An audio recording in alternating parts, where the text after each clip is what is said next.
Latha Shamar Lagashoth, Athal Dabari Hathor Hazath, Hachathobain Basapar Hazah, Layara Ath Hasham Hanachbad, Wahanara Hazah Ath Ya'o Alecha, Wahapala Ya'o Ath Machathacha.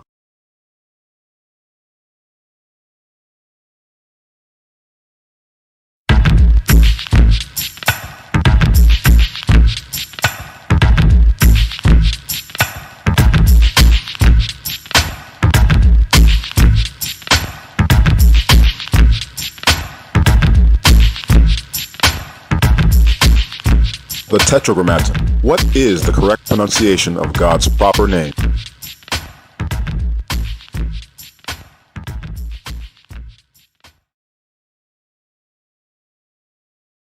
Is it okay to mispronounce God's proper name, but not the proper names we call each other? Because if you would not tolerate someone mispronouncing your name, is Almighty God's proper name less important? No, it is not okay. So much of our history has been distorted because of the curses we've endured. We've forgotten how to say God's name because we were forced to stop speaking our holy language. As Hebrews, restoring our language so that we may all call upon God's name correctly and in unison should be at the top of our to-do list. God's chosen people should know how to say His name.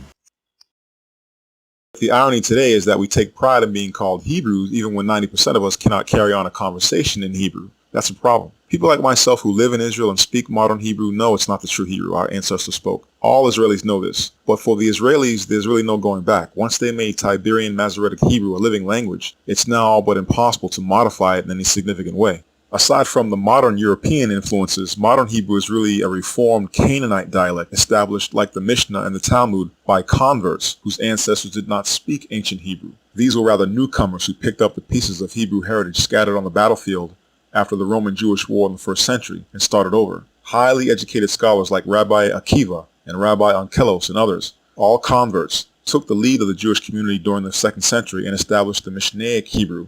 The original Hebrew language and vowel system was unknown to these men, and it is still unknown to the converts to this day. Masoretic Hebrew has even been described by a leading Semitic scholar as an artificial imitation of ancient Hebrew. That leaves us, the descendants of the true Hebrews who walked away from their God and abandoned their heritage, in a very unique position. We can learn from the mistakes made by the converts and bring our language back to life again. I'm not completely rejecting the Masoretic Hebrew text since we need that and other textual witnesses in order to reconstruct the ancient Hebrew text. But the Assyrian square script and the Masoretic vowel pointing system were not invented by Hebrews. Therefore, I'm not going to spend a lot of time talking about the Assyrian square script or the Masoretic Nikud vowel point system. Instead, I'm going to bypass them completely and go straight to the ancient script in the effort to uncover the genuine vowel system and Hebrew pronunciation of our forefathers. This is how our ancient script looked when it was handwritten. The script is vastly different from the Assyrian square script that eventually eclipsed it towards the end of the 1st century. This particular artifact in Ostraca was discovered in modern Tel Arad, which many are now realizing is the true location of Jerusalem.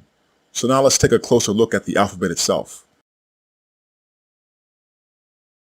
It is made up of 22 consonant letters, starting at the upper right column and reading down each column.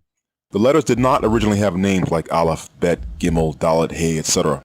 These names were coined by Gentile Phoenicians and Canaanites when they adopted the Hebrew consonantal script. Each letter of the ancient script was simply called by the sound it produced using a short inherent A vowel. This is the most common vowel.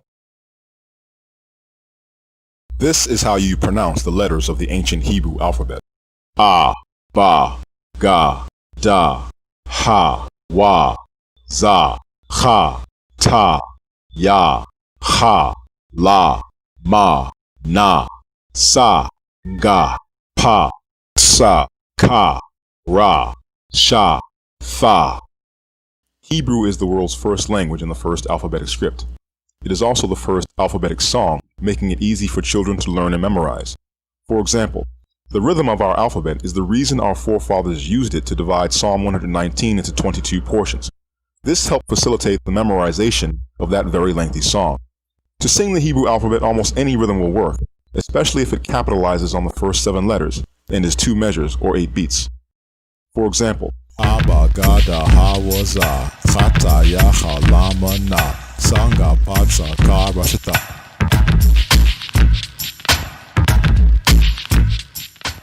Don't let the music I just used put you off or be a distraction. The point is that the Hebrew alphabet rhymes and is therefore easy to memorize. So find the rhythm you like and start memorizing the Hebrew alphabet. Some of you might be asking why we pronounce the name of Moses as Masha instead of Moses or Moshe. First, let's be clear that his name is Hebrew, even though it was given to him by an Egyptian princess who found him in the river. She knew the child was Hebrew, and the biblical narrative gives no indication that she intended to hide this fact from anyone. The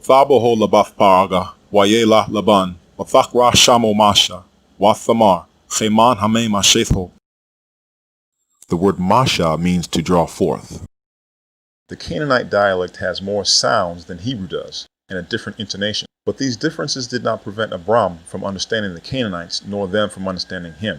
At some point, however, the Canaanites adopted the Hebrew script, which created a dilemma for them because their language had more sounds than our script has letters.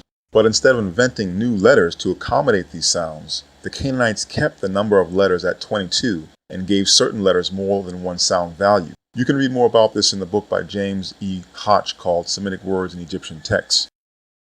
For example, the letter Pa can sometimes be softened to F in Canaanite, but there is no F consonant in the original Hebrew. The Canaanite dialect also has more vowels than Hebrew. All Semitic languages began with just 3 vowels. In ancient Arabic, these were A, I, and U. Yet the pure vowel sounds are A, I, and O.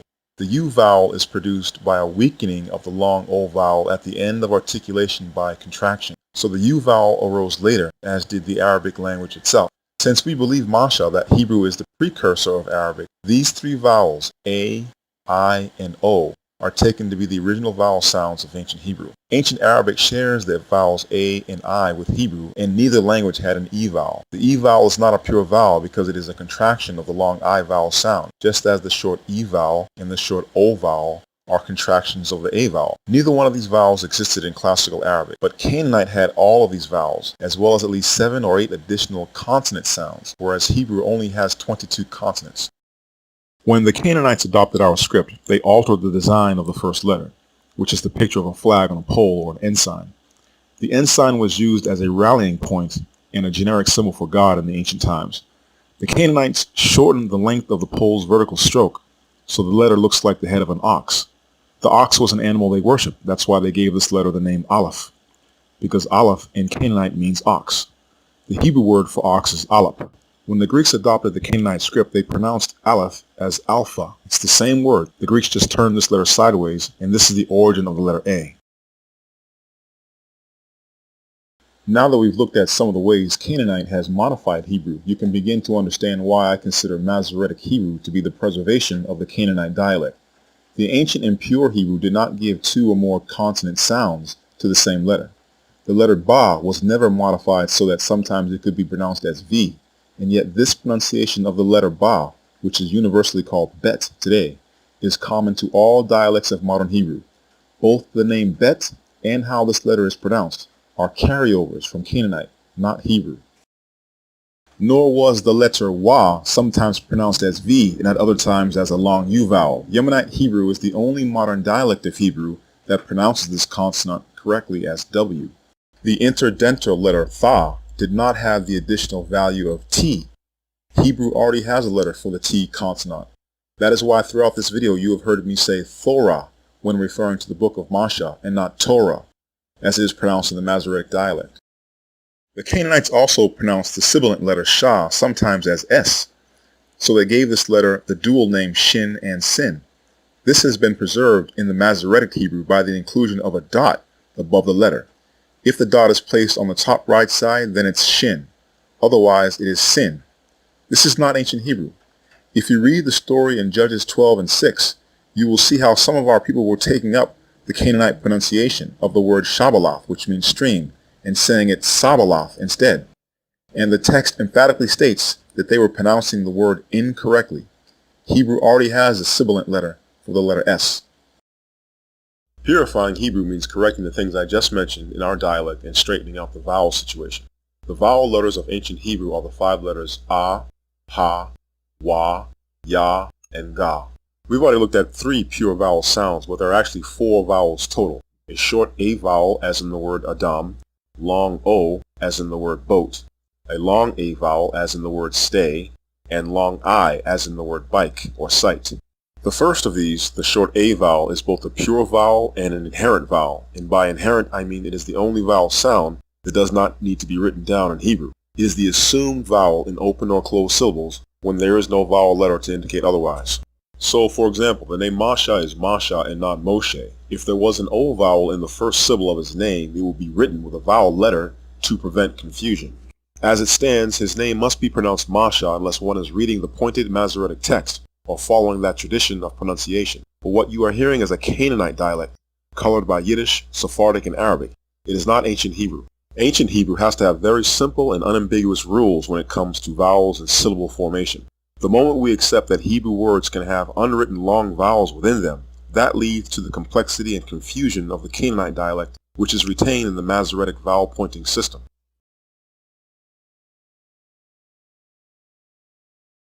So who came up with Moses and Moshe if these are incorrect? They come from the way Hebrew words came to be pronounced by non-Hebrews, especially around the time of the Greek Ptolemaic kings who ruled Egypt after the death of Alexander the Great. Around the year 200 BCE, Hellenistic Jewish converts in Egypt who could not speak or read Hebrew fluently made a Greek translation of the Hebrew Bible for themselves called the Septuagint, or LXX, which means 70. In this translation, they rendered Masha's name as Moises, and we've been stuck with it ever since. It's called the LXX because of a legend that 70 translators were involved in making it, but the translators were most likely non-Hebrew in origin. The translators made the erroneous assumption that Masha's name combines two Egyptian words. Moises means saved from the water. The word for water in Egyptian is mo, and the Egyptian word for saved was pronounced uses in Greek. The much later Tiberian Hebrew follows the Greek version Moises, and this is where Moshe comes from. Yet the name is neither Egyptian nor Greek, nor is it a combination of the two. It is pure Hebrew, and the correct pronunciation is Masha. This word is not to be confused with the Egyptian word mes, which means born or fashioned, which was part of the royal name Ramses, and which was actually pronounced Ria Mashesha by native Egyptian speakers, not Ramses. The Egyptian name in Genesis 47:11 and Exodus 1:11 is not Ramses either. The actual vocalization of the Egyptian name in these passages is Ragamsas and not Ramses. Ragamsas, whose name is written in hieroglyphic text above, as it appears on his stele inscription shown on the right, was an Upper Egyptian naval commander. He was an important official in the royal administration during the so-called 13th dynasty. No pharaoh ever bore this rare name, but the orthography of his name finds an exact match in the spelling of the Egyptian name that appears in Genesis 47:11 and Exodus 1:11. The first glyph in the name Ragamsas is the mouth in the upper left. This produces the R sound. The second glyph below this is the forearm, and I have highlighted it in red to make a point. This glyph is a guttural consonant. It makes the same sound that was originally made by the Hebrew letter commonly called ayin, which was a voiced pharyngeal fricative. So the modern Hebrew vocalization of the biblical name as Ramses is incorrect. The first two syllables in the Egyptian name is Raga. This evidently is how the name Ra, Re, or Ria was pronounced at this time and place in Upper Egypt, where Ragamsas was from. The next two glyphs in his name, which are the sun disk and the vertical stroke, prove this. These glyphs make no sound in his name. They are only determinatives used to clarify graphically that the preceding word spelled phonetically is the name of the Egyptian sun god. The last two glyphs in his name make the phrase born of or fashioned by. Although the much older form Ragamsas, born of the sun god Raga, has the same meaning as the much later name Ria Mashesha, born of the sun god Ria, they are pronounced totally different. These names are from two different periods of Egyptian history, separated by centuries. The name Ragamsas is the name found 5 times in the Hebrew Bible and spelled exactly the same way each time. But not once does the name Ria Mashesha, which is the correct way to say Ramses, ever appear in the Hebrew Bible. Masha was not writing in the Torah about Pharaoh Ria Mashesha, i.e. Ramses II of the 19th dynasty. He was writing about an official with a very rare name from Upper Egypt, in whose estate our ancestors settled. It was a 13th dynasty pharaoh who allowed our people to migrate from Canaan to this wealthy man's estate in Egypt during a famine, And Masha led us out of it centuries before Reintroducing was ever born.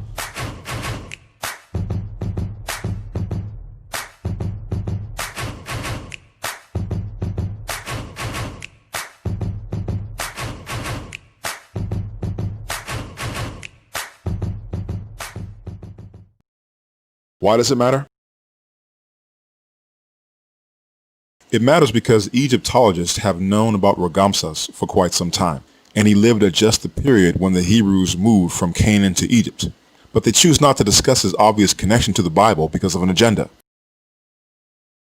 Many historians are simply dishonest scholars who want the Bible to contain error so it can be dismissed. They prefer that the name mentioned in Genesis 47:11 and Exodus 1:11 continue to be mispronounced as Ramses, so that it continues to be confused with Pharaoh Ramses II, because then the Exodus story can be rejected as a myth. This gives them the license to then rewrite our history.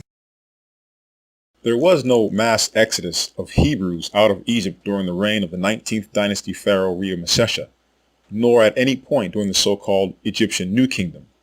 The insistence by scholars that Exodus 1 and 11 must refer to Ramses II is necessary to justify their dismissal of the biblical account by pitting it against records from the period of Ramses II. But like the official Ramses, the historical Exodus belongs to a period before the start of the New Kingdom, and the evidence supports this conclusion. So what does any of this have to do with the pronunciation of God's name? Number one, it proves that there are some names in the Bible whose pronunciation is critical, or we lose key pieces of evidence that validate our history. Ramses is just one example of how our people have been led to believe in a lie. But God's name is even more important, so we need to make sure we are saying his name correctly. Let me give you another example as we end this section. When Exodus 2 and 10 was read earlier, if you were listening carefully, you heard the word Pharaoh pronounced as Paga, and not Pharaoh. Wathaboho labaf Paga, Wayela Laban, Wathakra Shamo Masha, Wathamar, Cheman Hame Mashetho. The reason for this is because the earliest form of this word in Egyptian is spelled with a forearm hieroglyph, which is a voiced pharyngeo-fricative consonant, or guttural. This form only appears in Egyptian texts from the period of the 12th dynasty, or the so-called Middle Kingdom. The reason why almost everyone pronounces this word Pharaoh today is because that is the only way the Greeks could say it. The ancient Greeks did not have a voiced pharyngeo-fricative consonant in their language, so to make it easier for them, they said Pharaoh and called it a day. We've been stuck with Pharaoh ever since, just as we've been stuck with Moses. What's more, the fact that the word is vocalized Pharaoh in the pointed Masoretic Hebrew text just proves that the Tiberian Masoretic dialect was heavily influenced by Greek. It is not the ancient Hebrew our forefathers spoke. Ancient Hebrew does have a long O vowel, as we will see, but it is not part of Masha's name, nor the Egyptian word Paga, which is the correct way to say this word in Egyptian, not Pharaoh. Now, modern scholars have made much ado about this word Pharaoh and how it supposedly proves the Torah of Masha could not have been composed as early as the 15th century BCE. They are quick to point out that this word was first used during the reign of the 18th dynasty pharaoh Enkidu, otherwise known as Amenhotep IV, in the 14th century BCE. So if Abram existed, he could not have been using it when he visited Egypt many centuries before that. This is another lie. The spelling of the word that appears in the Hebrew Bible follows the Egyptian spelling in use during the 12th dynasty, which is the period of history Abram lived. It is the later form, per-ah, written without the forearm hieroglyph that is used in Egyptian texts from the New Kingdom forward. So what we have in the Hebrew Bible is an archaism. The spelling Masha used is older than the New Kingdom. It is not the much later form of the word that appears in the mid-18th dynasty. Number two, it proves Masha's archaic Hebrew did have a system of vowel letters. If this letter is at times a guttural consonant, but at other times it is a vowel, then Hebrew did use vowel letters in the 15th century BCE when Masha lived, and there is no reason to believe that Matras Lectionis is only a much later development. So the question is not, did Masha write Hebrew with vowels? He clearly did. The question is, what was the system he used? It has to be an unambiguous system, given that there are no points or diacritic signs in the archaic Hebrew script to help the reader with pronunciation. Since the name Ramses is not a Hebrew word, we already have our first clue. The letter on the right can be a consonant in any position in a non-Hebrew word, but in Hebrew this letter is only a consonant when it is the very first letter of a word. Otherwise it is always a vowel.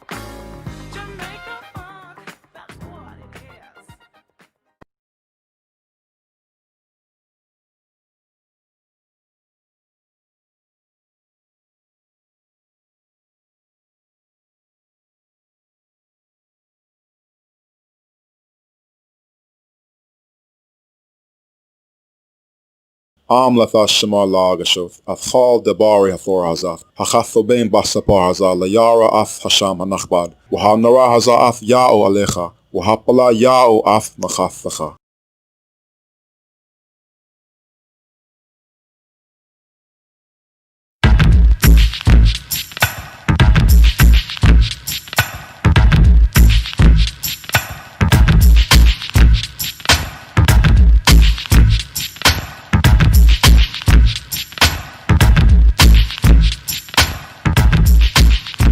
The Tetragrammaton. What is the correct pronunciation of God's proper name?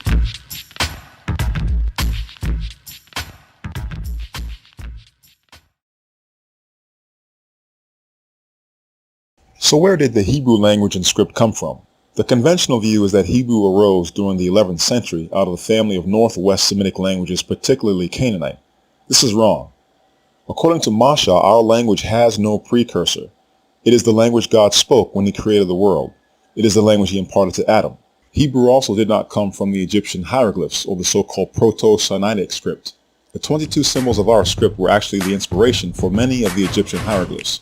The reason our script looks less developed than the hieroglyphs is because the Egyptians, quote, improved upon the design of our more primitive script and added hundreds more symbols of their own. This effectively made their language inaccessible to the average Egyptian. Only the priests and the most highly educated Egyptians could decipher the glyphs and read and write. We maintain that the ancient Egyptians modified the 22 symbols of our script and just changed their sound values. However, the original meanings of the symbols remained unchanged throughout history.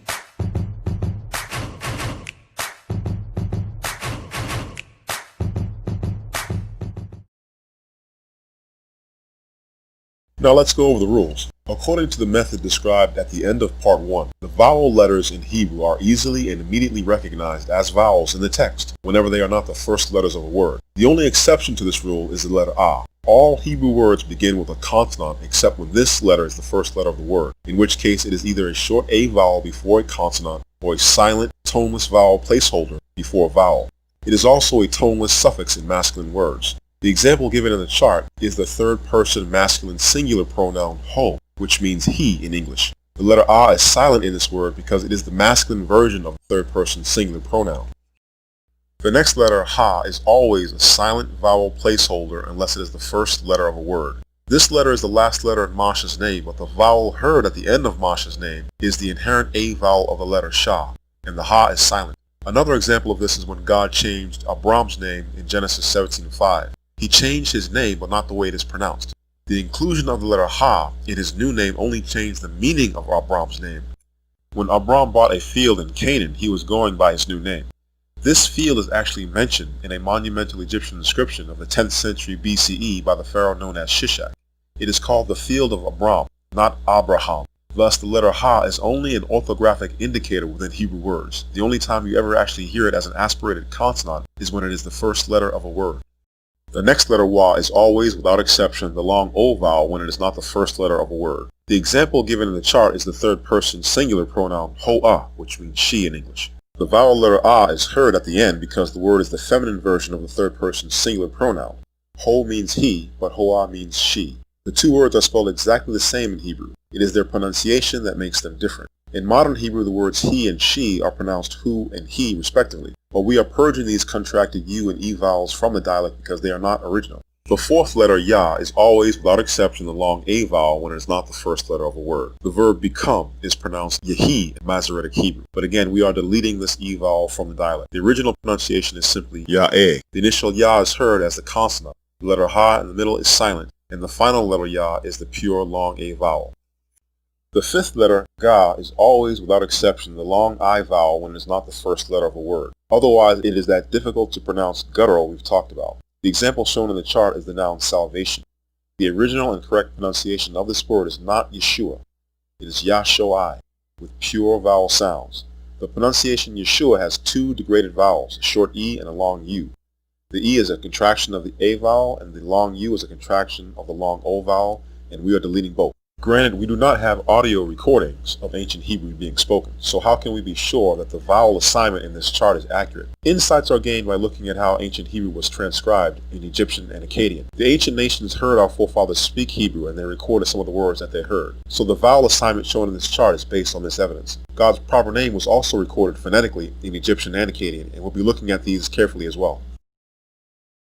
Once you understand how easy the system I just outlined is, you can look at this text and not be confused. Everything you need in order to read this text, which is Genesis chapter 1 verse 1 in the ancient script, is right in front of your eyes. No need for vowel points or diacritic signs of any kind. No need for a rabbi or a cantor or a chazan to teach you. Anyone can read this text flawlessly, even if they have no idea what they are saying. They only have to know the individual sounds that the letters make and the simple rules for the 5 vowel letters already discussed. For comparison, let's pull up the pointed Masoretic Hebrew version of this text and let's hear how it is read in the Tiberian dialect. After this, I will read it in the ancient dialect and script so we can hear the difference between the two. Bereshit bara Elohim et hashamayim ve'et haaretz. Barasheth bar alaim ath hashamayim wa ath haaretz. Bereshit bara Elohim et hashamayim ve'et haaretz. Barasheth bar alaim ath hashamayim wa ath haaretz. The differences might seem small at first, but they're actually huge. If I were to keep reading Genesis and not just this one verse, it will begin to sound like I'm speaking a different language than the Tiberian Hebrew you just heard. Related but very different. This is because, as I said, Tiberian Hebrew is a Canaanite dialect, and this is one of the ways our forefathers could tell if someone was Canaanite or not. We were both people of color, so you could not tell us apart by our looks, but you could immediately tell us apart when we began to speak. In the Tiberian Hebrew, you heard the consonant wa pronounced as V, when there is no V in ancient Hebrew. You also heard the word God pronounced as Elohim. The Canaanite word for God is El. The Hebrew words for God are Al, Alo, and Allah-Aim, all of which were the precursors of the Arabic word for God, which is Allah. This particular word from Genesis 1:1 is pronounced Allah-Aim, not Elohim. There is no long O vowel in this word, and the letter Ha is silent unless it is the first letter of a word. And in this verse, the word is the definite article Ha, the, Ha-aratz, the earth, and Ha-shamayim, the heaven. If you also notice, the short E vowel and the long E vowel dominates the Tiberian dialect. Bereshit, Elohim, Et, Shamayim, Eretz. This is signature Canaanite, and this vowel needs to be thoroughly purged from our dialect of Hebrew. All languages will undergo change over time unless there is a system in place that fixes the pronunciation of words for future generations. The Masoretes of Tiberias devised their vowel pointing system in the 9th century CE, and as a result, the snapshot they took of Canaanite unknowingly has not undergone any significant changes since then. But for the many centuries that Hebrew was written in the ancient script without any diacritic signs, the system we just described is really the only logical way the native sounds of the language could have been preserved in written form and passed on generation to generation. So now let's back up the vowel assignment in the previous chart. The letter Ga is both a guttural and also a vowel, but let's first look at the evidence that it's a guttural when it's the initial letter of a word. Hebrew is actually a misnomer. It is spelled in Hebrew with the letter Ga as the first letter. Tiberian Hebrew, which chooses to follow the Canaanite, treats this letter as a long E vowel in its name, turns the letter Ba into V, and makes the final letter another long E vowel. The result is Ivri, and this is clearly wrong. The word appears phonetically in Akkadian as Chapiri, and the Akkadians also use the Sumerian logogram Sag Gaz to write Chabiru. These writing systems do not have the pharyngeal fricative consonant, so they use the guttural letter Cha as a substitute. However, the Egyptians did have this sound, so when they wrote the name, they used the forearm hieroglyph for the first consonant. You will see this normalized as Apiru in English, because English does not have this letter or its equivalent sound. But what it sounded like when native Egyptians pronounced it was more like Gapiru. The long vowel at the end of the Akkadian and the Egyptian forms is how this word was pluralized in these languages. Thus, the name of the man who left the Tower of Babel still speaking the one language was not Eber or Heber. His actual name was Ghabar, and his descendants who continued to speak this language were called Ghabaraim, plural. Abraham was called Ghabaray, singular, in Genesis 14 and 13. The next piece of evidence is how the Assyrians transcribed the name of the Hebrew king commonly known as Omri Here they consistently wrote Ghabaray in Akkadian. This tells us the initial Ga in this name was the guttural consonant and not the vowel marker. The letter Ya in the final position marks the long A vowel. Akkadian uses A for this sound. It is not an E vowel as in the version Omri. The correct way to say the king's name is Ghabaray. When the Assyrians heard the name of the Hebrew king known as Hoshea, they wrote Ausai in Akkadian. This tells us the initial Ha in this name was almost silent because of the stress on the long O vowel in the opening syllable. A long I vowel was heard at the end of the name. Akkadian script uses the diphthong AU contracted to long O and II for these two sounds. The king's name is pronounced Hoshai, not Hoshea or Hawashai. Hoshai. This evidence proves the letter Wa is a long O vowel when it's not the first letter of a Hebrew word. It also proves the letter Ga is a long I vowel when it is not the first letter of a Hebrew word. Finally, let's look at the name of King David, since there are some claiming incorrectly that there are no vowels written in the ancient Hebrew. The king's name is spelled in the Bible 788 times with the letters Da, Wa, Da, and 288 times with the letters Da, Wa, Ya, Da. It is not logical to assume the letter Ya in the full form of the king's name is a consonant, because this would mean there were two drastically different ways to say the king's name, so it must be a vowel letter. The king's name is not David as it appears in the Greek New Testament. It is not David. It is not Dawid. His name is pronounced Do'ed, or Dode for short. The king's name is derived from the Hebrew word Dode, which means beloved. More correct versions of the full form in Greek are Dawid and Daw'ed, both of which preserve the vowel cluster between the first and last consonants in the king's name. Barasheth bar al-la'im ath ha-shemaim wa ath ha'aratz. Wa ha'aratz he tha, tha'o wa ba'o, wa chashach gal panei tha'om. Wa roch al-la'im marachapath gal panei hamem. Wa yamar al-la'im ya'e or, wa ya'e or. Wa yar al-la'im ath ha'or chetob. Wa yabdal al-la'im bein ha'or wa bein ha'chashach. Wa yikar al-la'im la'or yom, wa la-chashach kar leila. Wa ya'e garb, wa ya'e bakar, yom achad.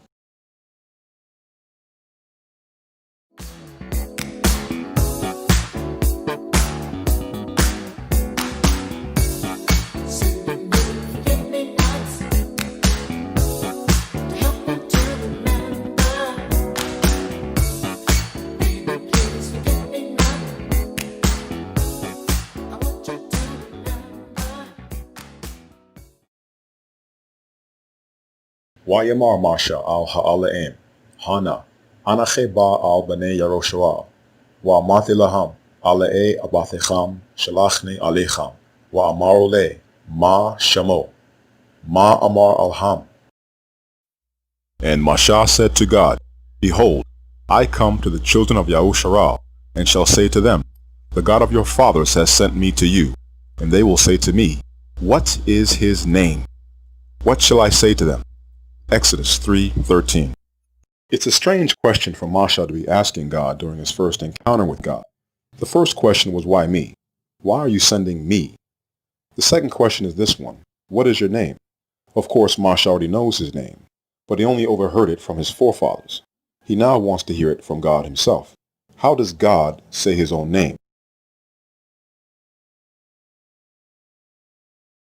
The pronunciation of God's proper name has to be Yah-O, according to an unambiguous and consistently applied vowel system where consonants that act as vowel letters only do so when they are not the first letter of a Hebrew word, with the sole exception of the letter Ah. The only consonant heard in God's name is the first letter Yah. The second letter Ha is silent. It assumes the sound of the previous vowel and closes the first syllable. The third letter, Wa, is the long O vowel. Like the second letter, the fourth letter is also silent. It assumes the sound of the previous vowel and closes the terminal syllable. God's proper name is therefore pronounced Yah, pause, O, full stop, Yah-O. Any vowel system other than what we have outlined would not be in an unambiguous system. It would entail the creation of ad hoc rules that are not self-evident in a consonantal text that uses no diacritic signs of any kind to assist with pronunciation. So in my initial defense, yes, the simplistic vowel system we have described with no vowels that arise from the contraction of pure vowel sounds, ah, a, o, and I, is proof in itself that God's name is pronounced Yah-O and there is no other viable alternative.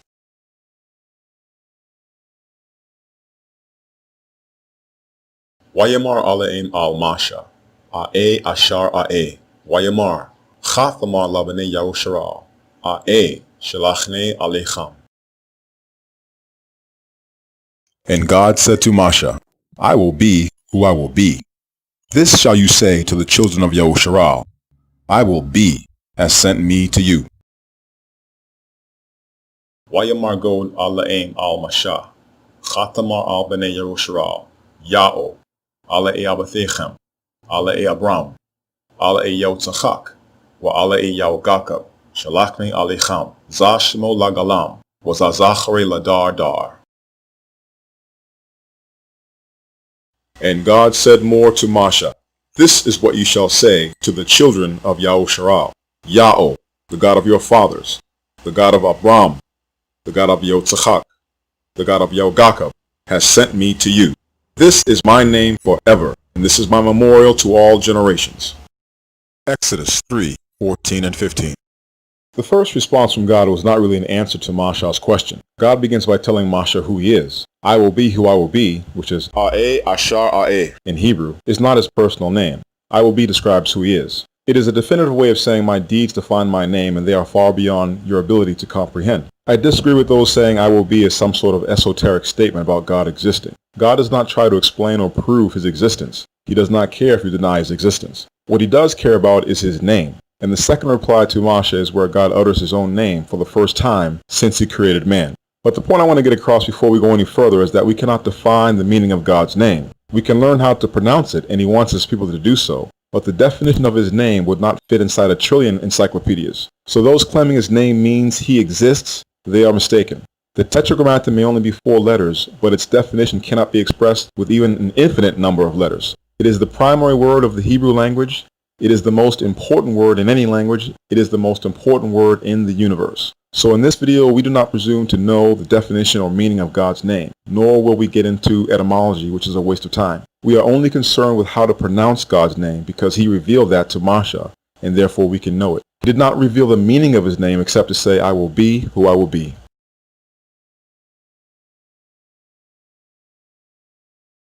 Wadabar Alaim al Masha. Wayamar Aleo. Ane Ya'o. Wa'ar al-Abram. Al Yotzachak. Wa'al Yaugakab. Wa'al Shadeh. Washeme Ya'o. La Nodaithe Laham.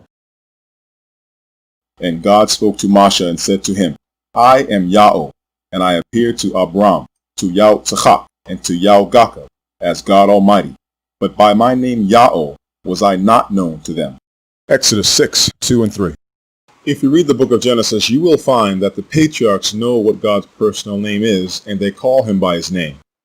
But what we should not find, according to Exodus 6:2 and 3, is God making himself known to them by his name, or rather introducing himself to them by his personal name. Exodus 6:2 and 3 does not contradict Genesis 13 and 4. The patriarchs knew God's name, but God never uttered his name to them, and they did not hear him say his name. When God spoke to Moshe, it was the first time since Adam that God declared his personal name out loud to any human being. So how did Abram know God's name if God never told him? He knew it because Adam and his wife, the first man and the first woman made in God's image, passed this knowledge down to their descendants by word of mouth.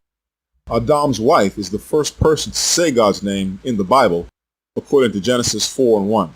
Each generation repeated God's name to the next generation, just as Adam pronounced it in the first generation. Abram heard God's name pronounced by his parents and by his grandparents, but he never heard God say his own name. Now I know what those of you well versed in the scripture are thinking right now. This brother is wrong, and he needs to look up Genesis 15 and 7 and Genesis 28 and 13, where God does pronounce his name to Abram and his grandson. I'm going to address these two passages in more detail later in the video, because they bring up a much larger issue about the Masoretic Hebrew text that underlies all English translations of the Bible.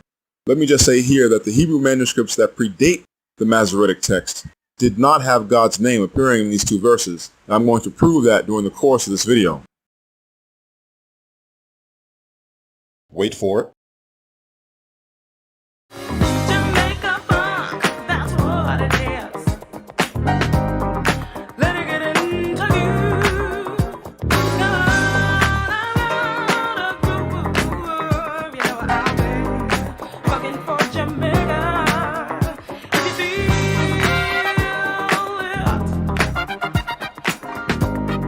let it get into you.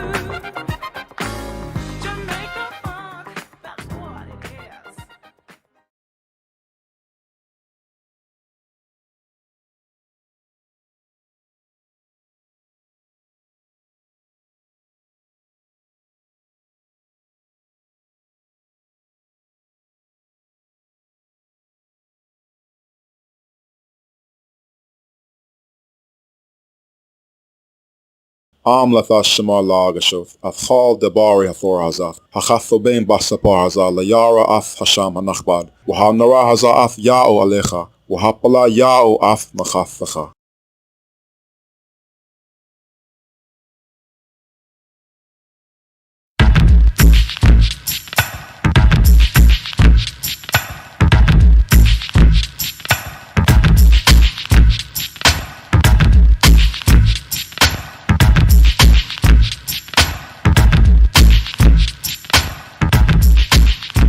The Tetragrammaton. What is the correct pronunciation of God's proper name?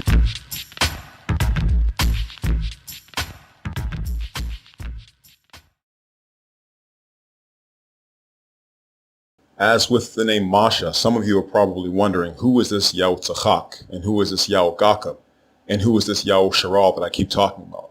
These are theophoric names. A theophoric name is simply a personal name which has God's proper name as part of it. Whenever a theophoric name was pronounced, you also heard God's proper name being uttered every single time. The name Abram gave his son, commonly known as Isaac, was because Abram and his wife laughed at the idea that God could make her pregnant at the advanced age of 90. This is found in Genesis 17, verse 17. The part of the name that means laugh is the word tzachak, spelled with the three letters Tza, Cha, and Ka. The initial letter Yah that prefixes the name is the first letter of God's proper name. It is not the word he, as many ignorantly claim. The name literally means Yah-O laughs, because at the end of the day, it was God who did the laughing when Abram's wife conceived and gave birth to a son, just as he said she would. There is nothing too hard for God to do. Yahutzachak in turn gave his son the name Yahugakhab. Again, this name is made up of two words. The initial letter Yah is the first letter of God's proper name. The second word is the word Gakhab, which means to supplant or to overtake and overpower. In Genesis 25, we read that Yahugakhab came out of the womb grasping the heel of his older fraternal twin brother, Gasho, who was commonly called Esau. This was the first sign of prophecy given to the boy's parents in Genesis 25, verses 21 through 23, that the younger child would become a nation that would eventually become the master of the older son and his nation. The younger son's name means Yah-O supplants, because it is God who brings down Gasho and advances his younger brother ahead of him. Yahugakhab was eventually given a new name. In Genesis 32, we read that he was assaulted by an angel of God, and that he successfully overpowered that angel until the angel hit him in his thigh bone, which threw it out of joint. But that was not enough to force Yahugakhab to let the angel go, and Yahugakhab refused to let him go until he blessed him. So that is what the angel did. He gave him a new name made up of three words, which literally means Prince with the God Yah-O. The initial letter Yah is the first letter of God's name. The second word Shar means prince or ruler, and the final word Al means God. These names were too difficult to pronounce by people who only spoke Greek, and in many cases they are impossible to spell in Greek. But because they also have God's proper name in them, the converts who made the Greek translation of the Hebrew Bible called the LXX in Egypt around 200 BCE Hellenized these names to prevent God's name from being uttered. This superstition, which arose in Egypt among Hellenized Jewish converts, was later taken to the extreme by converts after the destruction of our nation by the Romans in 70 CE. The converts who were now the leaders of the Jewish community by the 2nd century CE prohibited the uttering of God's name. As for the Masoretic or rabbinic forms of these names, they lean heavily towards the Greek versions, but the Canaanite influence is also obvious. The E vowels in Yitzchak and Yisrael are pure Canaanite. These sounds are preserved by the Masoretic Hirik vowel point placed beneath the initial letter called Yod. The letter Ba is softened to V by lenition, which is alien to ancient Hebrew. This is Canaanite. There is no long O vowel in the name Yahugakhab between the last two consonants, but to preserve the Canaanite dialect, the Masoretes placed the Cholam vowel dot over the letter Kaf, so the O vowel is pronounced at this point. The letter Ga, which is commonly called Ayin, is an A vowel in this version of the name Yahugakhab, but it is really a guttural. According to the rule, it is only a vowel marker when it is not the first letter of a Hebrew word. Turning this letter into an A vowel is also refuted by the scarab seals of Yahugakhab Har. This Egyptian pharaoh had the same name as Yahugakhab, and the forearm hieroglyph is used in the Egyptian spelling of his name, where the letter Ga is written in the Hebrew spelling. Egyptologists prefer to pronounce the king's name as Yaku, but this is only an educated guess. There are no vowel letters written in the Egyptian spelling, so we contend that the correct pronunciation of the unwritten vowels in the Egyptian name was Yahugakhab. The letter Shah is altered to S by the Masoretic point placed above the letter on the left side. The letter is called Sin when this happens and not Shin. In these three theophoric names, a diminutive or reduced spelling of God's name is used and not the full spelling with 4 letters. But in the Masoretic and Rabbinic tradition, it is forbidden to say God's name. Thus, all theophoric names are deliberately mispronounced by the Masoretic vocalization system. This well-known superstition can be traced back no earlier than the 1st century CE in Egypt by the Hellenistic Jewish convert philosopher named Philo, who wrote that God's name is not to be pronounced. This is not a genuine Hebrew tradition. It is a late Hellenistic distortion of Hebraic customs, but it survives today in Rabbinic Jewish tradition. There are 4 diminutive forms of the Tetragrammaton. The Proto-Grammaton is the single letter Yah, and this is a prefix in personal names. The second diminutive form is the Deuterogrammaton letters Yah and Ha, and this is a prefix and a suffix in personal names. The third form is the Deuterogrammaton letters Yah and Wa, but this is only a prefix in personal names. The fourth diminutive form is a Trigrammaton with the letters Yah, Ha, and Wa, and this is both a prefix and a suffix in personal names. Whenever a Hebrew child was born, the parents had the option of incorporating God's proper name into their child's name by choosing one of the 4 spelling forms listed here. These are not nicknames for God pronounced 8 or more different ways. All 4 of these spelling forms are pronounced the same way, Yah-O. Now you're thinking to yourself, how is that possible, especially when the brother has been telling us that the only unwritten vowel in ancient Hebrew is the inherent A vowel. The reason is because this is no ordinary Hebrew word. This is God's proper name, and we are forbidden to alter it into a nickname like Tim for Timothy, or John for Jonathan, or Will for William. God's name is not like our names. We reduce the spelling of his name only when it is part of someone's personal name, and this is done out of respect. We never use the full spelling of God's name in our personal names. There are no such things as Yahu, Yeho, Yo, and Yah. These are not how we say God's proper name. They are only allusions imposed on ancient Hebrew by the Masoretic vowel pointing system. Now, there are many Hebrew camps who realize the Masoretic vocalizations are not genuine and not correct, so they've come up with their own ways of pronouncing these 4 diminutive forms, such as Yaha, and Yahweh, and Yahweh, and the list goes on and on. But these are all incorrect. The Most High does not have nicknames. He has titles, but not 8 million different ways to say his proper name. There is only one way to say his proper name, even when you are reducing the spelling of his name out of respect, because you are incorporating his name into a personal name for yourself or for your child. The full spelling of his name is never used in these instances. If you put the full spelling of God's proper name into your own name, you are committing blasphemy. That's why our forefathers were careful and used the diminutive spellings instead, but they did not alter the pronunciation of God's proper name. Let me repeat that. The spelling of God's proper name in personal names is always reduced to a shorter form, but its pronunciation is never altered. It must always be pronounced the way Masha was told to say it. So what about the name Yah? The word Yah occurs 49 different times in the Hebrew Bible. It is not a proper name. It is a title used exclusively by the Most High God, and it means eternal. It is not an abbreviation. It is not a nickname. If it were either of these, it would not be prefixed to God's proper name. To prove this point, let's look at the book of Yeshayahu, which everyone calls Isaiah, chapter 12, verse 2, but in the Hebrew. Hana al Ya'ashawai the aptach, wa al apachad, chegaze wa zamrath, ya ya'o, wa ya'e le la yashawai. Behold, God is my salvation. I will trust and not be afraid. For the eternal, Ya'o, is my strength and my song, and has become salvation to me.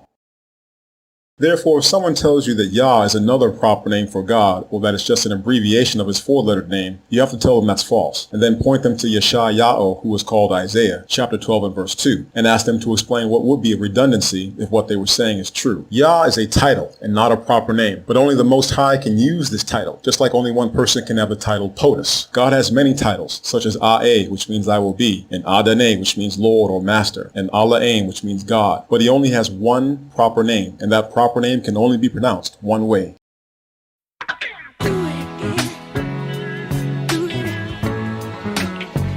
Let's do it again. Wanna do it again. Do it. Let's do it again. Sometimes rain. Here is the proof that diminutive spellings of the Tetragrammaton are all pronounced the same way. They are not contradictory pronunciations, as the pointed Masoretic Hebrew text would have you believe. An Assyrian inscription of the 8th century BCE by the king Tiglath-Pileser III describes the tribute paid to him by the Hebrew king Ahaz and other kings of the area. We learn from this text that the real name of Ahaz was not Ahaz. He shortened his name to Ahaz by removing the theophoric element at the beginning of his name. However, the Assyrian scribes used the king's full name when recording his submission to Tiglath-Pileser III. The Akkadian language uses the cuneiform script, which is written with an instrument called the stylus. The first sign that the Assyrian scribes used to write the name of Ahaz is the sign IA, which produces the syllable Yah. The next sign, which I have colored in red, is an O vowel, but Akkadian does not have this sound in their language, so they use the sign AU, or the U sign, for this vowel. The king's name and the name of his country, which is the second word in the cuneiform text, both begin with the name Ya'o. So what we have in this text is the phrase Ya'ohazi of Ya'odah, or to say it correctly in Hebrew, Ya'oachaz of Ya'odah. Ahaz was one of the worst, if not the worst, kings in our history. He rejected God and worshipped false gods. So it is not surprising to learn that he deleted God's name from his name. But when he became a slave of the king of Assyria, the Assyrians evidently demanded that he use his real name when paying his tribute to Tiglath-Pileser III. Notice that the letter Ha in God's name is silent. If the Assyrians had heard this letter when the name was pronounced by Hebrews, the Assyrian scribes had an H sign for this. So the fact that they did not write the H sign in the name is proof that you don't hear it. Thus, the correct pronunciation of the diminutive form Yah, Ha, and Wa is not Yeho, as mandated by Masoretic Hebrew whenever the trigrammaton is the prefix of a personal name. We can also rule out Yahweh. The Assyrians did not hear an H sound in this name. The Assyrians also did not hear the sound W. The letter Wa in this name is not the consonant, it is the vowel marker, and the vowel that was heard was the long O vowel. Yahweh is also out the window, as with Yahweh. The Assyrians heard Ya'o when God's name was uttered by our forefathers. The royal name everyone mispronounces today as Jehu is spelled with a single letter Yah as the prefix diminutive form. The king's name is not Jehu. It is Yao-ho, Yao-ho. It combines God's proper name with the third person masculine singular pronoun ho, which means he. Hence the meaning of the king's name is Yao is he. This name is the answer to the rhetorical question, who was God? The answer is Yao is he. There is also no such thing as the name Abijah or Abijah as it is spelled in the King James and other English translations of the Bible. The king's name is spelled two different ways in ancient Hebrew. One way is with the letters Yah and Ha as the diminutive suffix form. Another way is with the letters Yah, Ha, and Wa as the diminutive suffix form. Both forms are pronounced the same way. There are not two different ways to say the king's name. The way you pronounce his name is Ab-Ya'o. Ab-Ya'o. Ya'o is father. Ab-Ya'o is not actually the name this king was given at birth. His name was Abaim, not Abijam or Abiyam. Abaim, and it means father. This name is not a theophoric name, so I didn't put it in the chart. The last two letters Yah and Ma are used to pluralize words in Hebrew or emphasize them. So the name Abaim is not fathers in the numerical plural. It is father in the singular, but emphasized with a majestic plural. The name is a reference to God, who is the supreme father. And this explains why later in life the king adopted the name Ab-Ya'o, which means Yahweh's father, and is more specific in meaning. The name of the prophet everyone mispronounces as Jeremiah is spelled two different ways in ancient Hebrew. The first way is with the letters Yah and Ha as the suffix form. The second way is with the three letters Yah, Ha, and Wa as the suffix form. Both forms are pronounced the same way. There are not two different ways to say the prophet's name. The way you say his name is Yaram Ya'o, Yaram Ya'o, and the meaning is Ya'o will lift. Another mispronounced royal name is the name of the king people call Joram and Jehoram. His name is spelled two different ways in ancient Hebrew. One way is with the letters Yah and Wa as the prefix diminutive form. A second way is with the letters Yah, Ha, and Wa as the prefix diminutive form. Both forms are pronounced the same way. Ya'oram, Ya'oram. And his name means Ya'o is exalted. The correct way to say the name of Abram's firstborn son is not Ishmael. It is Ya'o Shma'al, Ya'o Shma'al, and it means Ya'o is the God who hears. The name that we commonly mispronounce as Judah or Yehuda is spelled two different ways in the ancient Hebrew. The first way is with the two letters Yah and Ha as the prefix. The second way is with the three letters Yah, Ha, and Wa as the prefix. Both of these versions are pronounced the same way, Yaoda, Yaoda, and it means Yao is praised. The name we commonly mispronounce as Joseph or Yosef is also spelled two different ways in ancient Hebrew. The first way is with the three letters Yah, Ha, and Wa as the prefix. The second way is with the two letters Yah and Wa as the prefix. Again, both versions are pronounced the same way, Yao-Sap, Yao-Sap, and it means Yahweh added. There is also no such thing as the name Joahaz or Jehoahaz or Jehoahaz. This name is spelled two different ways in ancient Hebrew. One way is with the letters Yah and Wa as the prefix diminutive form. Another way is with the letters Yah, Ha, and Wa as the prefix diminutive form. Both forms are pronounced the same way, Yaoachaz, Yaoachaz, and it means Yahweh takes. There is no such thing as the name Joab. This name is spelled in Hebrew with the letters Yah and Wa as the prefix diminutive form, but the way you pronounce it is not Joab. It is Yaoab, Yaoab. Yahweh is Father. The name of our great king that everyone mispronounces today as Hezekiah is also spelled more than one way in ancient Hebrew. One way is with the letters Yah and Ha as the suffix form. Another way is with the letters Yah, Ha, and Wa as the suffix form. Both forms are pronounced the same way. There are not two or three different ways to say these forms. The way you pronounce the king's name is Chazak Yao, Chazak Yao, and it means Yahweh is strong. There is a third way to spell the king's name, and that is with the letters Yah, Ha, and Wa as the diminutive suffix form, but also his name is prefixed with the letter Yah. This letter Yah is turning the word chazak, which means strong, into a verb in the future tense. So what the king's name means in this case is Yahweh will be strong, and the way you pronounce it is Yachazak Yahweh, Yachazak Yahweh, Yahweh will be strong. The name almost everyone mispronounces today as Jesus, or Yeshua, or Yehoshua, or Joshua, or Yahawashai, and the list goes on, is also spelled two different ways in ancient Hebrew. One way is with the single letter Yah as the prefix. Another way is with the three letters Yah, Ha, and Wa as the prefix. Now the first version is not pronounced Yeshua. It is pronounced Yao-Shoai, Yao-Shoai, and it means Yao is salvation. The second version is not pronounced Yehoshua or Joshua. It is pronounced Yaoshai, Yaoshai, and it also means Yahweh is salvation.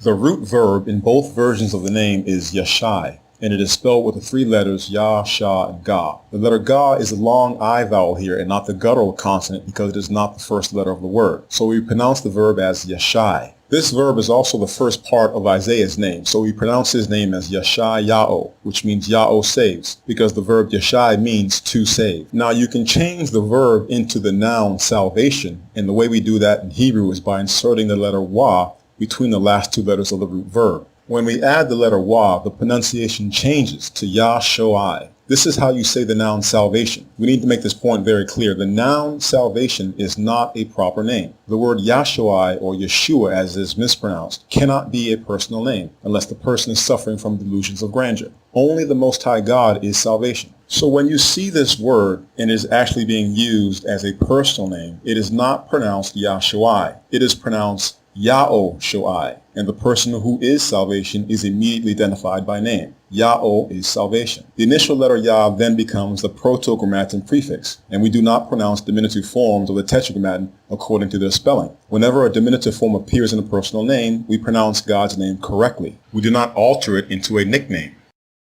Another way that we turn the verb Yashai into a noun within a personal name is by dropping the initial letter Yah and adding the letters Ha and Wa. This creates the name Hoshai, which is another short nominal sentence. The name means He is salvation, and it is the answer to the rhetorical question, who is God? This name provides the answer. He is salvation. The word Ho is a third person masculine singular pronoun, which means he in English, but it is written here in the short form. The complete or long form is spelled Ha, Wa, and Ah, and the terminal letter Ah is silent because this is a masculine word.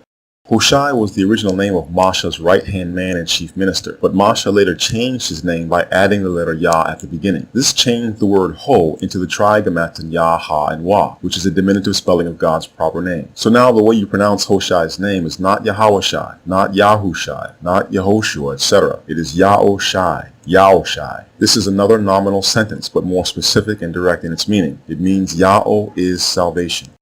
Allah Shemot Anashe Masha Shalach Masha Lato'ath Haratz Wayakar Masha Lahoshai Ban Non Yaoshai. These are the names of the men which Masha sent to spy the land. And Masha called Hoshai, the son of Nun, Yaoshai. Numbers 13 and 16. This form of the name is the most common and the most important. It occurs over 200 times in the Hebrew Bible, and it was most likely this version that was given to you-know-who at birth. The first version we looked at only occurs 29 times, and these are all found in the later books of the Hebrew Bible. But because the converts in Egypt who made the Greek translation of the Hebrew Bible called the LXX around 200 BCE were believers in the superstition that God's name should not be uttered, they Hellenized both versions of this name and changed their pronunciation into Jesus in Greek, so God's name is not heard when the names are uttered in Greek. This Greek form Jesus eventually became anglicized as Jesus. I again must stress that the noun Yahshua, which is mispronounced Yeshua, is not a personal name, and it is not the name Jesus could have been given at birth, because it would have offended everyone in the community where he was raised. None of his own people would have called him by this word, because only the Most High God can be called the noun salvation. So his name was either Yahushua, which is the first version we looked at, or his name was the standard, most common version, Yahushai, both of which mean the same thing. Yahweh is salvation. Okay, so let's recap. The picture on the left is real Hebrew, and the one on the right is fake Hebrew. Sorry to put it in those terms, but it is an indisputable fact. The ancient script on the left did not evolve into the script on the right. The script on the right was introduced by the ancient Assyrians for writing the Aramaic language. It eclipsed our script because the Gentiles from other nations who converted to our religion were more familiar with the Assyrian square script. So these converts rewrote the biblical manuscripts in the Assyrian square script during the last 2 centuries of the Second Temple period. When the Romans destroyed our nation, the converts took the lead and carried on, and they continued to copy the Bible in the Gentile Assyrian square script. Then the Masorite scribes added their vowel points and diacritic signs to these manuscripts in the 9th century CE. The ancient and real Hebrew script did not have vowel points or diacritic signs to help the reader with pronunciation. Instead, vowel letters were recognized by their positions within a word, and the vowel sounds of ancient Hebrew were ah, a, o, and I. God's proper name therefore has to be Yahweh, because every consonant letter in his name is also a vowel letter when it is not the first letter of a word. The letter Ha is always a silent vowel placeholder unless it is the first letter of a Hebrew word. You've seen this graphic a few times already in the video, so let me say a few words about it. Mashah was not kidding when he wrote that God speaks Hebrew, and this was the language he imparted to Adam. This is the language that survived the global flood, and it survived the Tower of Babel among Ghabaray and his descendants. The language was named after Ghabaray for this reason. It has no precursor, and its script preceded the Egyptian hieroglyphs. These are fantastic claims, but they are the claims made by Mashah in the Torah. You either believe them or you don't. King Chazak Ya'o believed them. This graphic is a picture of his royal seal. The script reads, L'Chazak Ya'o, Achaz Malach Yehudah. Translated into English, this is belonging to Chazak Ya'o, son of Achaz, king of Yehudah. When this artifact was discovered, scholars were left scratching their heads because King Chazak Ya'o, or Hezekiah as he is called in English, used Egyptian iconography in his royal seal. The Bible praises Chazak Ya'o as one of our greatest kings. He was a righteous king who kept all of God's commandments. But this seems to be contradicted by his seal because it shows a winged sun disk with 6 rays shining out, and it is flanked on the left side and the right side by the Egyptian Ankh symbol for life. The winged sun disk is a well-known symbol for the Egyptian sun god. So what is going on here? The answer is simple. The ancient Hebrews believed their language and script was of divine origin and has no precursor. The Egyptian hieroglyphs came later, and the creators of these glyphs referred to the Hebrew script for at least 22 of their own hieroglyphic symbols. They simply redesigned the Hebrew letters. This is not the Egyptian sun god inside Chazak Ya'o's royal seal. It is not any god at all, or it would be a violation of God's commandments. Therefore, it can only be a symbol of Chazak Ya'o himself. God's anointed king outranks all other foreign kings. Contemporary Egyptians would have looked at this seal and concluded that Chazak Ya'o was a worshipper of their supreme sun god. But the truth would have offended them. Chazak Ya'o was actually claiming the status of their god and the right to usurp their artwork because the hieroglyphs were inspired by Hebrew. Keep in mind that symbols and geometric shapes and designs have no inherent meaning. They only mean what you want them to mean. What one symbol means in one culture can have an entirely different meaning in another culture. So although the winged sun disk was invented by Egyptians and represented the Egyptian sun god, in the Hebrew kingdom of Yehudah, it represented King Chazak Ya'o. The 2 Egyptian Ankh signs flanking the sun disk mean, Long live King Chazak Ya'o. This king bowed to no man and to no god except the Most High. He only served Ya'o. All the kings of the earth and their false gods were beneath Chazak Ya'o because he was God's anointed. Now is the time for me to keep my promise about Genesis 15 and 7 and Genesis 28 and 13. Even though we cannot rely on the Greek translation of the Hebrew Bible called the LXX for the pronunciation of Hebrew words and names, there is still great value in this translation because it was made from a Hebrew manuscript that predates the Masoretic text. The first century Hebrew historian Josephus was using this much older Hebrew manuscript when he wrote his Antiquities of the Jews and the Wars of the Jews, and both of these works are indispensable. When you read Genesis 15 and 7 according to the Masoretic text, it has God introducing himself to Abram by his proper name. This contradicts Exodus 6, 2 and 3, where God clearly states to Mashah that he did not utter his name to Abram, nor to Yahutzachak, nor to Yahugaca. This problem does not exist in the LXX because the Hebrew manuscript upon which it is based did not have God's proper name as part of God's introduction to Abram. Instead, it has God introducing himself by his title. In Greek, this is Ho Theos, or the God, in English. In Hebrew, this is Ha-Allah-Aim. Wayamar aleo, ane ha-Allah-Aim ashahu tzathecha ma'or chashdem, lafafacha af ha'arat zazath larashatha. Hence, the Masoretic text needs to be corrected here by the older Hebrew manuscript that was used to make the LXX. God told Abram in Genesis 15 and 7 that he is the God, Ha-Allah-Aim, who brought him from Mesopotamia to inherit the land of Canaan, but he did not utter his proper name during this conversation. The Masoretic text has God introducing himself to Yahugaca by his proper name. This contradicts Exodus 6, 2 and 3, but the problem does not exist in the LXX. There we find God introducing himself by the title, Lord God, which is Kurios Ho Theos in Greek. The same expression appears in the LXX translation of Psalm 86 and 15, where it renders the Hebrew Adonai Al. This is another case where the Masoretic text is inferior to the Hebrew text that was used to make the LXX and needs to be corrected.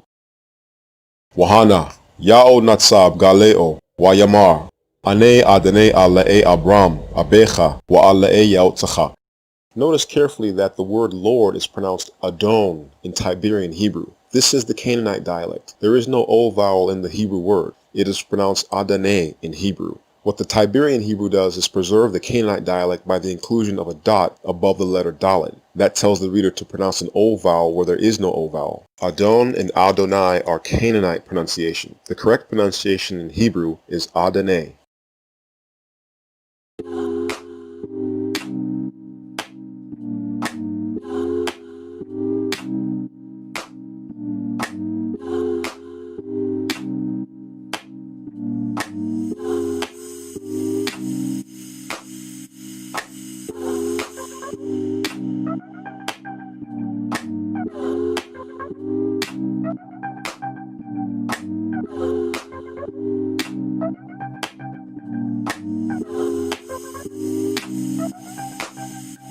Pharaoh Amenhotep III was king of the Egyptian New Kingdom 133 years after Mashah led our people out of Egypt in the Exodus. But why is this relevant to the discussion? It's relevant because Amenhotep III commissioned an inscription to be made in one of his temples in the Sudan region, and in this monument, the proper name of God is recorded in hieroglyphic text. In other words, Amenhotep III had this inscription made not that long after God told Mashah how his proper name is supposed to be pronounced. And some of those second-generation Hebrews who left Egypt in the Exodus were living at this time. This means Amenhotep III's inscription is a witness to how these second-generation Exodus Hebrews were pronouncing God's proper name.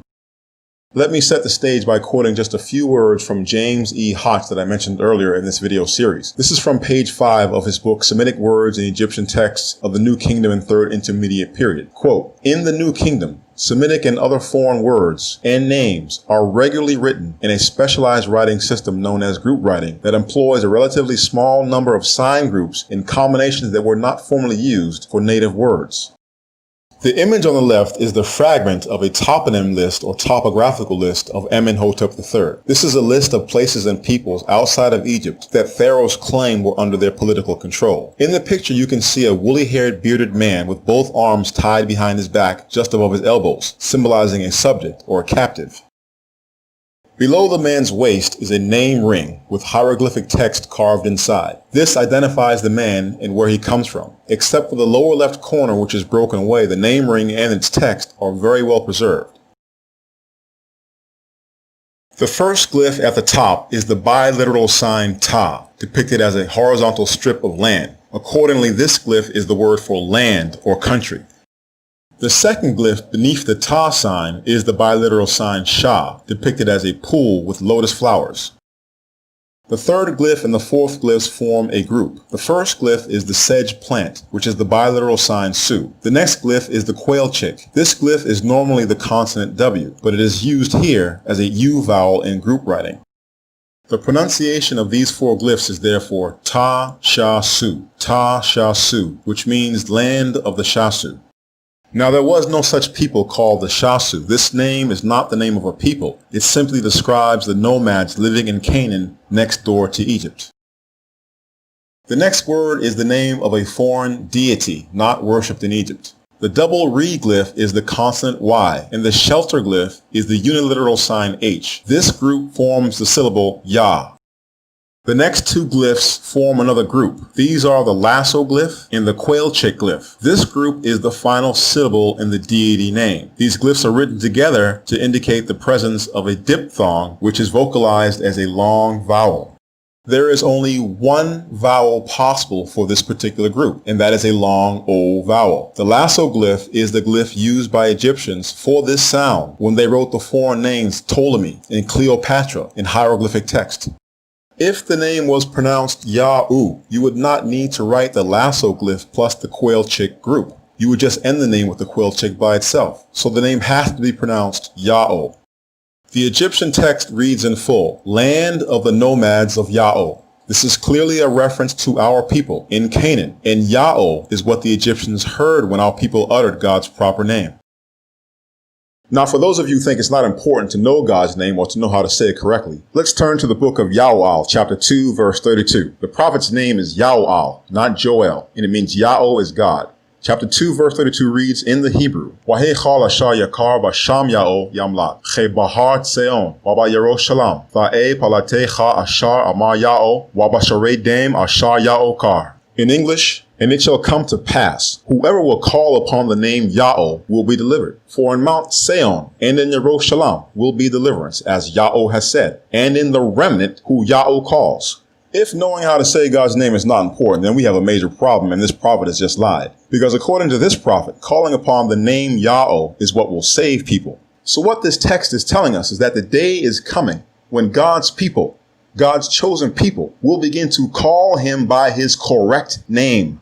In Mount Seon and in Yerushalayim, which are mispronounced as Zion and Jerusalem, will be deliverance, as Yahweh has said. And in the remnant who Yahweh calls, the remnant whom Yahweh calls is his people. Now you could say, no, the prophet is not lying. You're just saying his name wrong. You're supposed to say Jesus. Are you supposed to say Yahweh? Are you supposed to say Yahu? Are you supposed to say Yahweh? Are you supposed to say Yahweh? Are you supposed to say Ahaya? Are you supposed to say Yahweh? Are you supposed to say Jehovah? Are you supposed to say Yahweh? But not according to the people who, when they heard the name Ya'o, they were terrified. The ancient Egyptians. The ancient Egyptians were tolerant of other religions. They welcomed all foreign gods, but they did not want to have anything to do with the God whose name was Yahweh. That's no accident. All gods were worshipped in Egypt but this God. That's because Masha called on that name to destroy them for refusing to let us go. The name Ya'o was feared in Egypt. And Amenhotep III and every other native Egyptian, they knew how to say this name. The people who learned from experience in the hard way that Ya'o is not a God to be messed with, those people, those same people, have basically left us a tape recording of what his name sounds like when it is pronounced. That is the witness that God has left for himself in the Egyptian record. Even the Egyptian inscriptions tell you how to say his name. Ask Amenhotep III who is Yahweh, or who is Yahweh, or who is Yahuwah, or who is Yahweh, or who is Jehovah. You have no idea who you're talking about and look at you like you have three heads. But ask him who is Ya'o, and you can hear a pin drop, dead silence. No temples in Egypt for this god, unlike all other foreign gods. No equating this god with any of the native gods, as was commonplace with non-Egyptian gods in Egypt. No discussion about this god in the Egyptian religious texts. Nothing but an empty claim made by Amenhotep III that he was the ruler of the land of Canaan, that the people of Ya'o were now taking over. And there was nothing he could do about it. His son and royal successor, Amenhotep IV, or Enkidu as he later changed his name, was so afraid of this god that when the Canaanites begged him repeatedly to send troops to fight the Hebrews who were gobbling up all the land of Canaan, he ignored their cries and left them to their fate. Sorry, can't help you. I wish you the best of luck, but you're on your own. Because the last pharaoh who tried to put his hands on the people of Ya'o, he's still at the bottom of the Red Sea. I'm not going to the bottom of the Red Sea. This is the truth about our history and our heritage. These so-called European scholars don't want you to know. These are the facts they discuss in private among themselves. to see how they can deconstruct it and then teach you lies to prevent you from learning the truth. I did not make up the name Yahweh. You can read the Greek historian Diodorus of Sicily, one of the greatest historians of his time. He was told by Hebrews in the 1st century BCE that the proper name of the God of the Hebrews is pronounced Yahweh, exactly in agreement with the Egyptian record and with the much later Assyrian record. But modern scholars teach you lies so you can run and chase after some make-believe cat named Yahweh or Jehovah or Yahoo or Yahweh. The Creator's name is Yahweh. It always has been and it always will be. Now let's turn to the book of Zechariah, mispronounced as Zechariah, chapter 14 and verse 9. Wa'e Yahweh lamalach gal chal ha'aretz, bayom ha'ho ya'e Yahweh echad, wa shamo echad. And it shall happen that Yahweh will be king over all the earth. In that day there will be one Yahweh, and his name one. Now the English version puts the word Lord in the place of God's proper name, so you have to go to the Hebrew text to see what is really being said. But ever read this verse and ask yourself, why does the prophet say that God's proper name will one day be one? Isn't it one today? The answer is no. You can count more than 20 different ways that people have come up with how to say his proper name. And the prophet knew that was going to happen. Now let's go over to the book of Zaphaniah, mispronounced as Zephaniah, chapter 3 and verse 9. Che'azapach al gamem shapa barora, l'char chalam basham Yahweh lagabado shacham achad. For then I will return to the people the pure language, that all may call on the name Yahweh to serve him with one accord. Shapa Borora, Shapa Borora, the pure language. There is only one pure language, and that is the holy language you've been hearing me speak throughout this video. It is not a living language today, because one of the curses God put on his people for breaking his laws was that they would lose their language and speak the languages of the Gentiles. He took his holy language and his holy name out of our mouths as punishment. But as we approach the day when he will rule over this earth, he promised to restore the knowledge of his name and his pure language back to his people, who were dispersed beyond the rivers of Ethiopia and then shipped off to the Americas as slaves during the transatlantic slave trade. This is the trigger that will usher in the new age and the return of the Mashiach, Yahushai ban Yahusah. The restoration of the name of the Most High begins in the far east, according to Revelation chapter 7. The seal of God written on the foreheads of 144,000 select children of Yahusha is not a tattoo. It is God's proper name in their minds and hearts. It is the boldness to proclaim God's proper name correctly, to shout it and to sing it until it drowns out every other sound and is the only sound heard all over the face of the earth. That day has already begun.